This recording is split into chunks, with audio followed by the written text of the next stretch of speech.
छिलकान को भोग लगा रहे हैं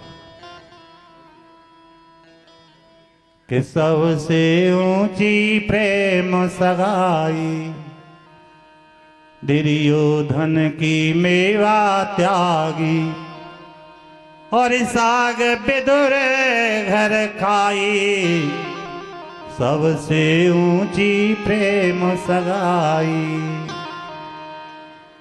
प्रेम की वसय अर्जुन रथ हाँ क्यों या कि भ्रकुटी माथ से करोड़ों ब्रह्मांड बनते बिगड़ते हैं। आज अर्जुन को रथ हाँ कहे। अर्जुन कहता केशव मेरे रथ इधर ले चलो, केशव मेरे रथ इधर ले। प्रेम की वसय अर्जुन रथ हाँ क्यों और भूल गए ठकुराई सबसे ऊंची प्रेम सगाई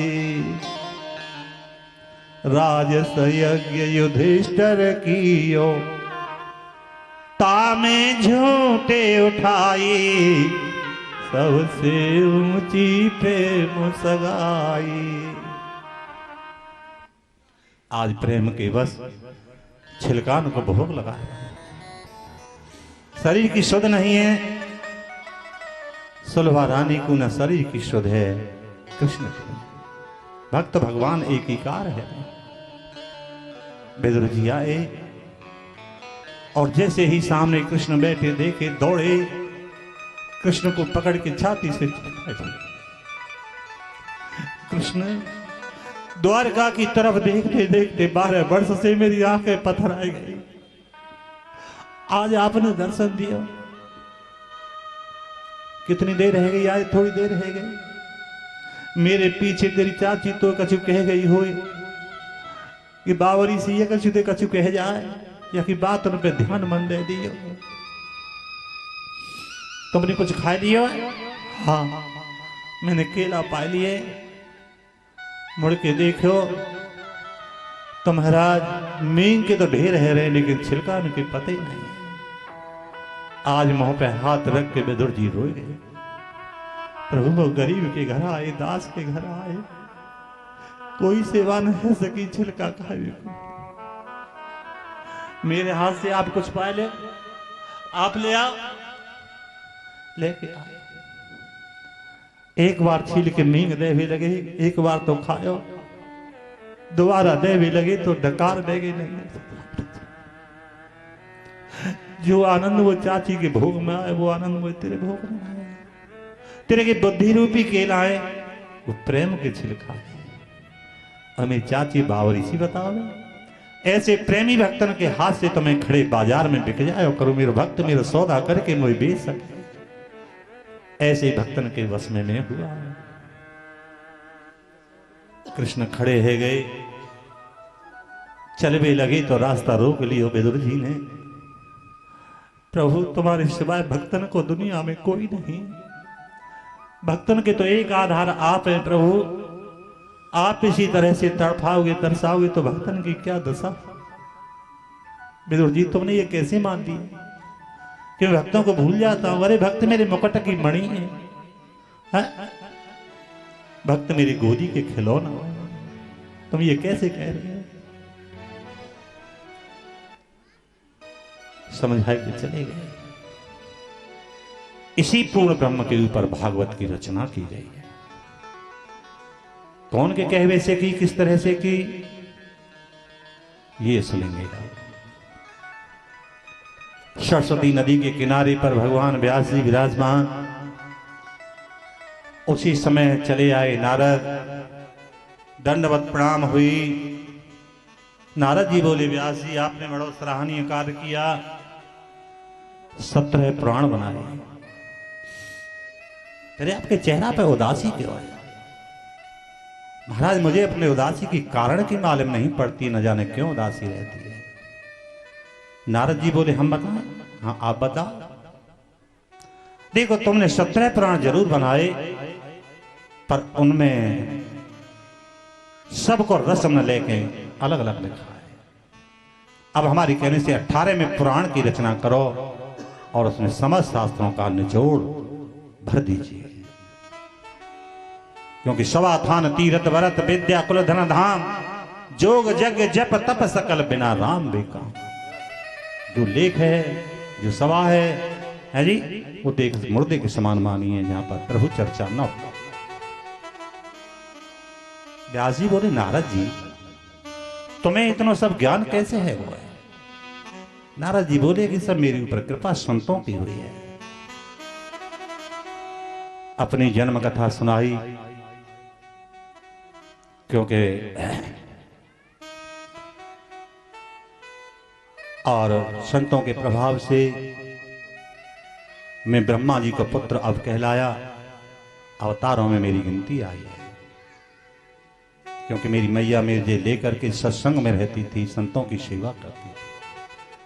उसी प्रभाव से मेरा जन्म आज हुआ है।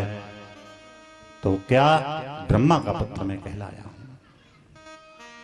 संतों की महिमा बड़ी अपार है। संतों की महिमा भगवान राम भी अपने मुखारविंद से वर्णन नहीं कर सके। उधम वो संत सदा अति प्यारे हैं। जहां जहां संत चलते हैं भगवान उनके पीछे पीछे चला करते हैं। ये क्या करेगा, क्या करेगा।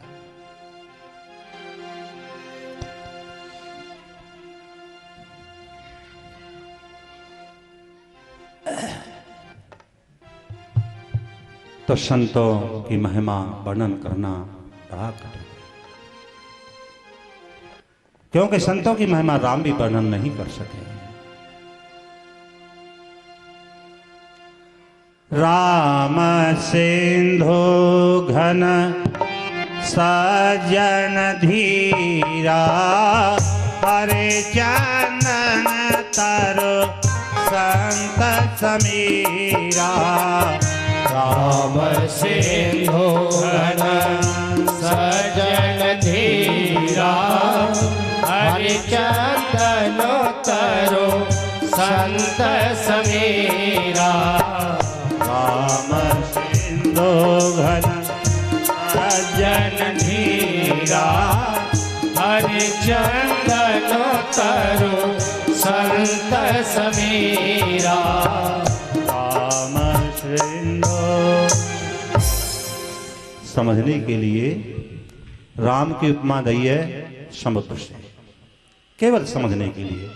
राम कौन? रमनते राम, जो सब जगह रमा हुआ है। राम सिंधु समुद्र, और समुद्र में उठी भाप। भाप से क्या बनते? बादल। बादलों से क्या होती है? वर्षा है जी। अगर बादल उसी समुद्र के ऊपर वर्षा करते रहे तो बताइए इस वर्षा को क्या मतलब है, क्या अर्थ है? का मतलब की है वो वर्षा? किसी मतलब की नहीं। फिर बादलों को धक्का कौन देते हैं? वायु। वायु कौन है? संत। संत धक्का देते हैं बादल, है ना? ऐसे ही विद्वानों को महाराज संत धक्का देते हैं कि वहां जाकर के ज्ञान रूपी वर्षा करो, वहां करो वर्षा, यहां करो वर्षा।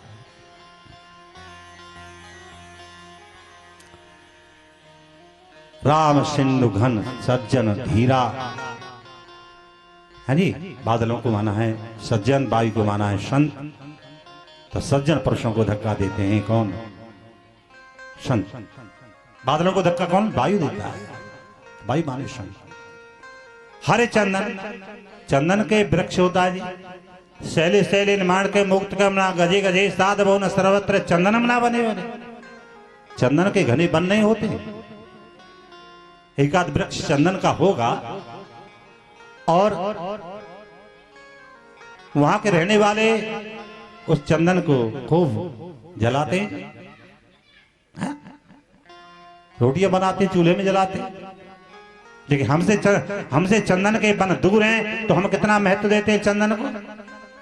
अरे फुल साहब पे घिसेंगे, है ना, और उसे भगवान के चंदन लगाएंगे, अपने लगाएंगे। हम कितना महत्व देते हैं, क्योंकि चंदन के बन हमसे दूर है। और चंदन के वृक्ष को क्या माना है? ईश्वर रूप माना है। चंदन के वृक्ष की ऊंचाई की कोई सीमा होगी, इतने फुट ऊंचा चंदन का वृक्ष होगा। लेकिन वायु की कोई सीमा है? कोई मौसम विभाग की सूचना सुनी हो कि आज इतने फुट ऊंचाई से वायु चलेगी? है? नहीं सुना होगा। हाँ, ऐसा तो सुना होगा कि इतने किलोमीटर की रफ्तार से हवाएं तेज चलेंगी, लेकिन ऊंचाई के बारे में तो नहीं आया होगा। तो वायु हवा तो चंदन के वृक्ष के ऊपर होकर भी निकल जाती है जी। तो वायु कौन है? संत। चंदन का वृक्ष क्या माना? ईश्वर। और संत वो उसके ऊपर होकर के वायु चली जाती है, चंदन के वृक्ष के ऊपर होकर के। मोरे मन बस सब विश्वासा और राम से अधिक राम कर दास। राम वनवास में गए, राम जी कहां बैठते हैं? वृक्ष के नीचे। और बंदर कहां बैठते हैं जी? वृक्ष के ऊपर। राम से अधिक राम कर दासा। बंदर कहां बैठते हैं? वृक्ष के ऊपर। और राम जी के सिर पे पूछे और लटका दे नीचे। हाँ, बंदर चंचल जाती तो हुई। इसको मतलब क्या? कब के ममता पूछ पे, इसको मतलब है कि प्रभु हमने सब जीवन आपके लिए अर्पण कर दिया। ये बैरन ममता नहीं छूट पाती है, आज इस ममता को भी हम तुम्हारे लिए अर्पण कर है जी। सब जीवन अर्पण कर दिया। तो संतों की महिमा वो है। वायु चलती है चंदन के वृक्ष से सट करके है जी, जाती है आगे को। तो अन्य वृक्षों को भी महाराज सुगंधी लगा देती है। अन्य वृक्ष भी महाराज चंदन के भाव बाजार में बिक जाते हैं। चंदन के भाव बाजार में बिक जाते हैं अन्य वृक्ष। पारस में और संत में बड़ो अंतरो जान। वो लोहा कंचन करे, संत करे आप समान। पारस मणि है, लोहे को सोना बना सकती है, लेकिन मणि नहीं बना सकती। पारस मणि दूसरी मणि नहीं बना सकती। सोना तो बना सकती है, लेकिन इसी तरह महाराज संत आप समान बना देता है। मणि आप समान नहीं बना पाती है, वो महिमा संत की।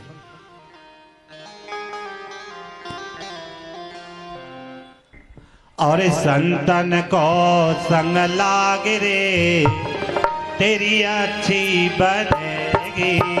संतन को संग लाग रे तेरी अच्छी बनेगी। अच्छी बनेगी तेरी किस्मत जगेगी। अच्छी बनेगी तेरी किस्मत जगेगी। ओए तेरो बड़ भाग रे तेरो बड़ भाग रे तेरी अच्छी बनेगी। संतन को संग लाग रे तेरी अच्छी बनेगी।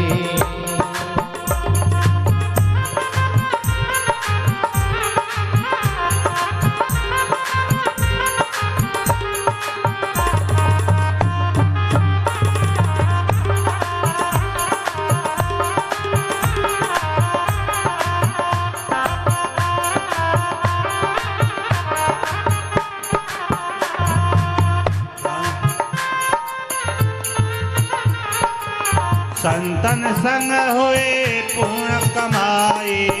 संतन संग होए पुण्य कमाए।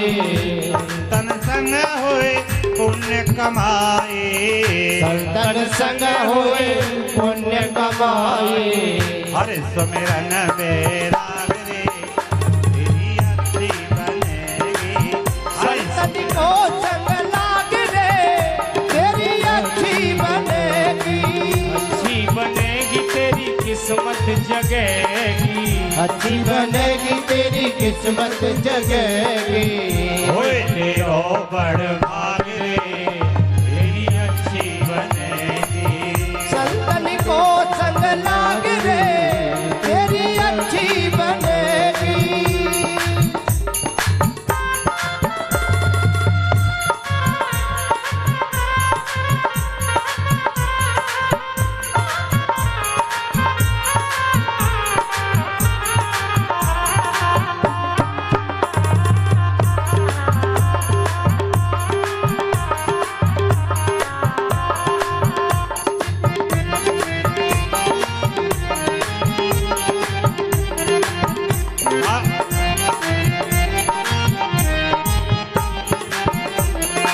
कहा कि बन गई है? हा? कोई प्रमाण है? ध्रुव की बन प्रहलाद की बन गई। ध्रुव की बन बन गई। रव की बने प्रहलाद की बन गई। रव की बने प्रहलाद की बन गई। हरि सुमिरन बैराग रे तेरी अच्छी बनेगी। हर सुमिरन बैराग रे तेरी अच्छी बनेगी।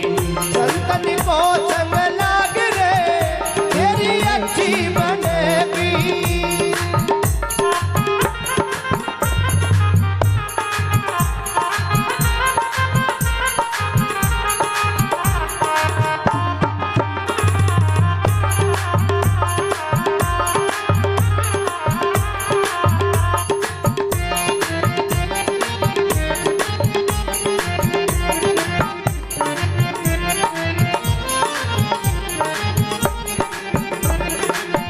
हंसा की गते हंसा जाने। हंसा की गते हंसा जाने। हंसा की गते हंसा जाने। हंसा की गते हंसा जाने। कहा जाने कोई कागरे तेरी अच्छी बनेगी। कहा जाने कोई कागरे तेरी अच्छी बनेगी। संतन को संग लाग रे तेरी अच्छी बनेगी। अच्छी बनेगी तेरी किस्मत जगेगी। अच्छी बनेगी तेरी किस्मत जगेगी। होए तेरो बड़ भाग रे तेरी अच्छी बनेगी। होए तेरा बड़ भाग रे तेरी अच्छी बनेगी। संतन को संग लाग रे तेरी अच्छी बनेगी।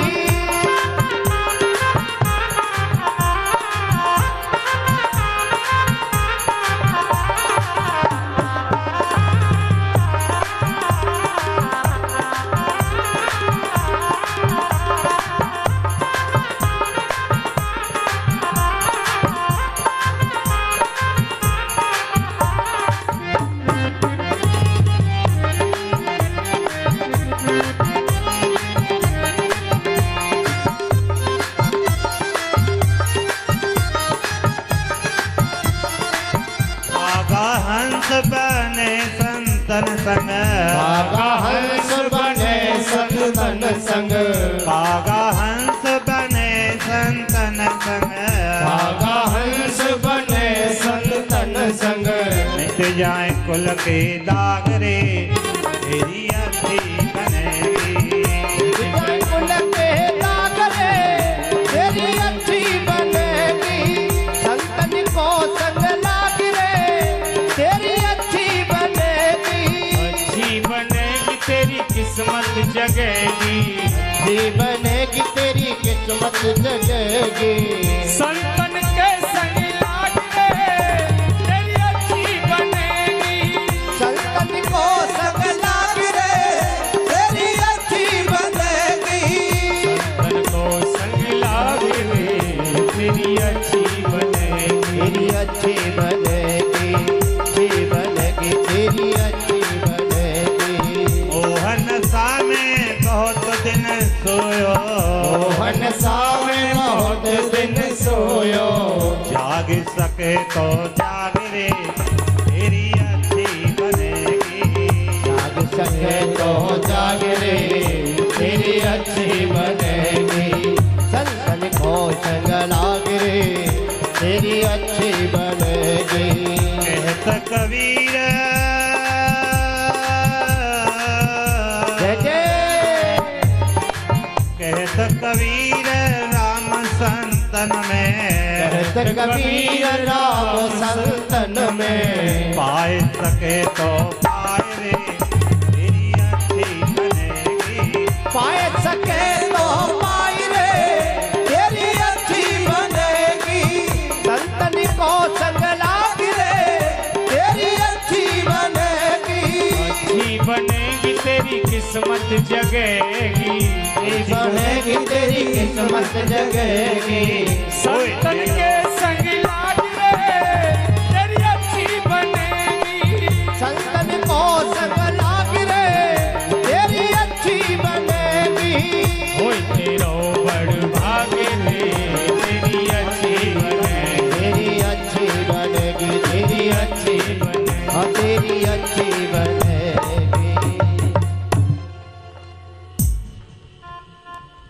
तो महाराज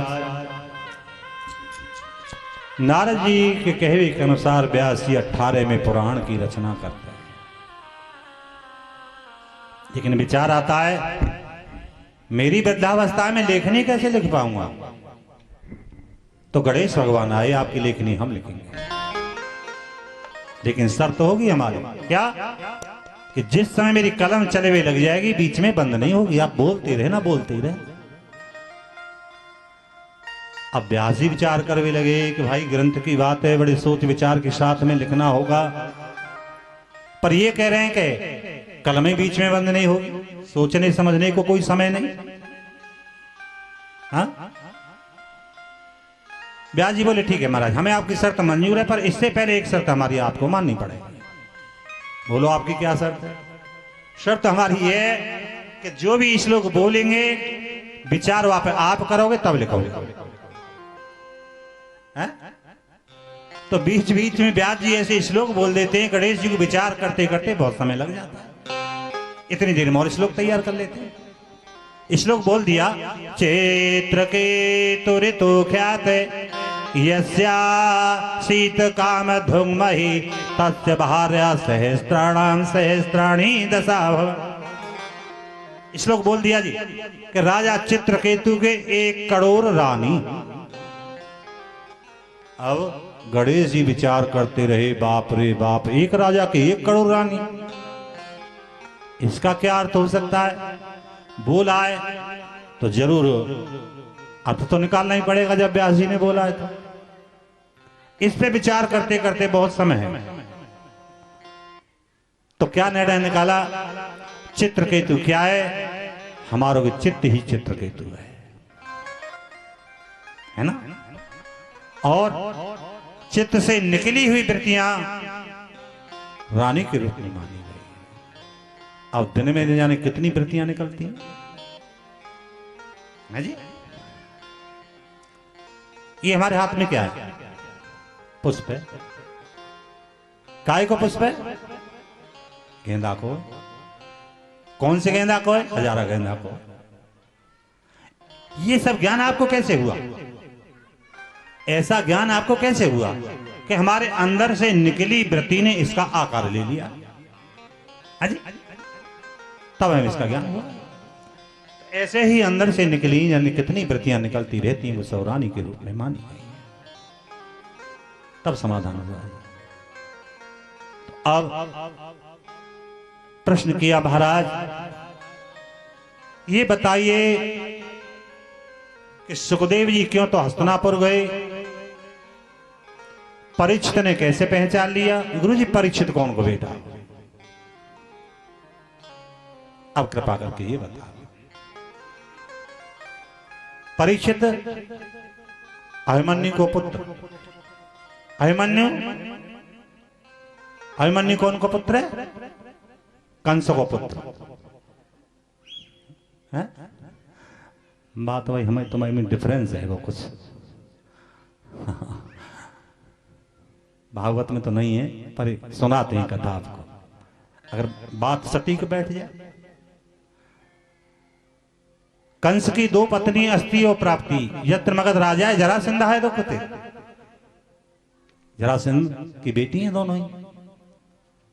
अब जरा यानी कि कंस को मार दिया कृष्ण ने, अस्ति और प्राप्ति को निकाल दिया जी मथुरा से, वो अपनी मायके में पहुंच गए। उस समय पर वह गर्भवती है, तो पुत्र को जन्म दिया जी मगधराज में। बालक को नाम अभिमन्यु रखा। धीरे धीरे बढ़वे लगे, बच्चों के संग में खेल में जाता है, तो बच्चे किसी अपने संबंधियों से किसी से चाचा जी कहते हैं, किसी से पिताजी कहते हैं, किसी से ताऊ जी कहते हैं, लेकिन इनको नाना मामा कहनी पड़ती। एक दिन मां से बोले, माँ ये बच्चे सब ताऊ जी, पिताजी, चाचा जी ऐसे बोलते हैं, हमें नाना जी मामा जी क्यों कहनी पड़ती है? कि बेटा तेरी नंसार है, तेरे के नाना मामा ही लगे सब। तुम्हारे पिताजी चाचा जी कहाँ हैं? कि बेटा तुम्हारे पिताजी मथुरा के राजा आए, कंस उनको नाम हो, कृष्ण ने उनको मार दिया और हमें मथुरा से निकाल दिया, यही तेरा जन्म भयो। तो मेरे पिताजी को या कृष्ण ने मारे? हाँ, तो बस के कृष्ण ही देखना छोटा सा ही बालक घर छोड़ के चले वो तपस्या करने के लिए। और इतनी भारी तपस्या की शंकर भगवान प्रकट हुए। और जब शंकर भगवान प्रकट हुए जी तो उसी समय पर उत्तिष्ठो भद्र, बेटा उठो, मांगो क्या चाहते हो? कि बाबा मैं यूं चाहूं कि मोए ऐसा एक विमान देव, रथ देव कि जहां मैं बैठ के मैं युद्ध करूं तो मैं तो सबको देख लूं लेकिन मैं किसी को रथ समेत दिखाई नहीं दूं। त्रिशूल फेंको, शंकर जी ने वही ऐसा ही रथ मंगाया, ऐसा ही विमान आया। बताई कि देखो हमें दो सोचे, एक हरे है एक लाल, दो बटन है। भूल के लाल बटन पे हाथ मन धर दियो ने ऐसी धातु से बना हुआ है कि विमान लॉक हो जाएगा, इसमें जो अंदर रह गया उसकी हड्डियों का भी पानी बन जाएगा। अभिमन्यु बोले बाबा मेरे या लाल बटन से मतलब ही क्या, तो हरे बटन से काम चलाऊंगा। भगवान शंकर तो अंतर्ध्यान भाई इधर में जाने गए कृष्ण और एक ब्राह्मण को रूप बना के और चले आ रहे हैं, हाँपते भाई चले आ रहे हैं, दौड़े भाई, अरे मुझे बचाओ, अरे मुझे बचाओ, अरे मुझे बचाओ, मुझे कृष्ण मारे भी आ रहा है। वही समय अभिमन्यु बोलो क्या कह रहे हो कि मुझे कृष्ण मारे भी आ रहा हो? हमारे राजा कंस को तो मार दियो और मैं उनको पुरोहित हूँ, मुझे मारे भी आ रहा हूँ। पंडित जी आ जाओ, आ जाओ, मैं उनको बेटा हूँ, चिंता मत करो तुम, मैं देखूंगा कृष्ण, मैं मारूंगा उसे। क्यों? कि मेरी मां विधवा बना दी या कृष्ण ने। तो बेटा तेने वो कृष्ण देखो कभी ना? देखो तो नहीं। तो फिर मुझे बैठा ले अभिमान में और मैं तो बता दूंगा कि ये कृष्ण तू मार दी। और कृष्ण ही बात कर रहे हैं, बेच चुका है, पंडित जी का वेट बना के बैठे। तो ठीक है आ जाओ। अभिमन्यु भी बैठ गए, चढ़ गए जी में, और कृष्ण भी चढ़ गए। अब वह लाल बटन पे हाथ धर के बोले बेटा के कहा है गो काम विमान लोक है गो जी। उसी समय और भगवान कृष्ण तो अपनी योग माया से बाहर निकले आए, लेकिन अभिमन्यु को वहां में पानी बनी। विमान तोड़ो, वो पानी एक बोतल में लिया और चले आए द्वारका। द्वारका में रख दिया, कह दिया कि हमें जहर है या कोई छेड़मंदी है। उन्हीं दिनों में सुभद्रा के ब्याह की बात चल रही। दाऊ जी कहते हैं कि हम सुभद्रा को ब्याह करेंगे दुर्योधन के साथ। सुभद्रा इस बात को नहीं चाहती है, न कृष्ण चाहता है। क्यों? कृष्ण सब जानते हैं कि भाई दुर्योधन मेरे विपरीत में रहेगा और मुझे कभी भी परेशानी खड़ी कर सकता है। इसलिए सुभद्रा को हरण कराया जी अर्जुन ने। और जब सुभद्रा को हरण करा दिया जी, नहीं सुभद्रा को हरण कराएंगे, लेकिन दुर्योधन के साथ में दाऊ जी ने मूड बना रखा है कि हम बहन को ब्याह करेंगे दुर्योधन के साथ। बड़ी दुखी है सुभद्रा, विचार करती है मैं कैसे करूं, बड़े भैया से पेश नहीं जा रही है, मैं प्राण खो दूंगी पर या दुर्योधन के साथ विवाह नहीं कराऊंगा तो कहूं जहर उन्हें मिले नहीं खाए के मर जाऊं। बताई कि हाँ कृष्ण भैया यहाँ बोतल में जहर बता रहे, और वही है पी गई। गर्भ की स्थिति भाई, अब सुभद्रा को हरण करा दियो जी। कौन है? कृष्ण अर्जुन के साथ हस्तिनापुर में आए, बालक को जन्म हुआ जी, और बालक को नाम फिर भी अभिमन्यु रखा गया है जी। तो हम अपनी बात नहीं कह रहे हैं, हम तो तुम्हारी बात मानेंगे कि अभिमन्यु अर्जुन को पुत्र। ठीक है, अब तसल्ली है। जिन्होंने महाभारत किया, महाभारत महाराज महाभारत की कथा तो बहुत अच्छी बता मैं, महाभारत की कथा आप जड़ जमा के कह दें तो अच्छा भाई। अब महाभारत की कथा सुनाई, महाभारत की कथा।